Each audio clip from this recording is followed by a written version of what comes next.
Baby sister's sleeping. Yes, it is. The joy of being safe back at home, 2-year-old Mary, also born in Ukraine, getting to know her new sister.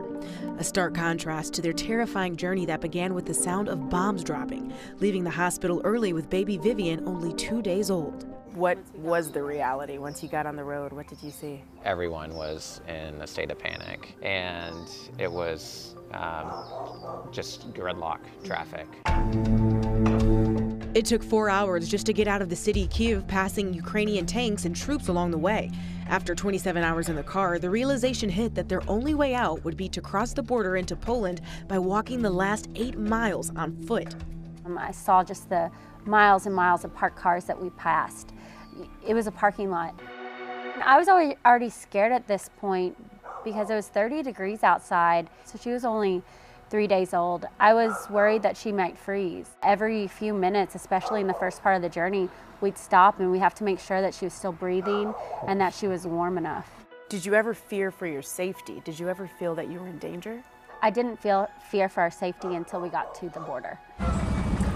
There was a lot of desperation with families and people trying to cross. And the baby is, what, just tucked away Yeah, at this the baby's point? in front of me. I was wearing the baby in baby wear, and I kept protecting her head.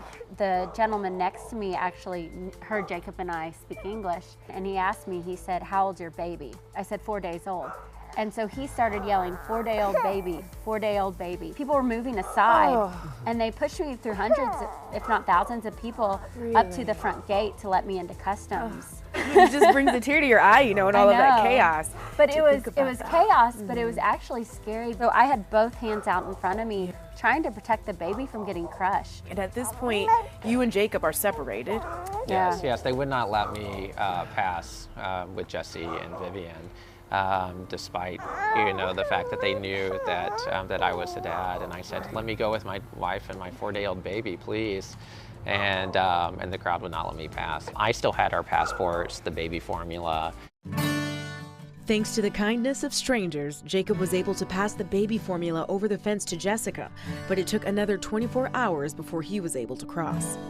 That we hope to bring our daughters back there one day. Now we're worried about the integrity of Ukraine, and we wonder how this city will. We hope that there's a Ukraine to take them back to.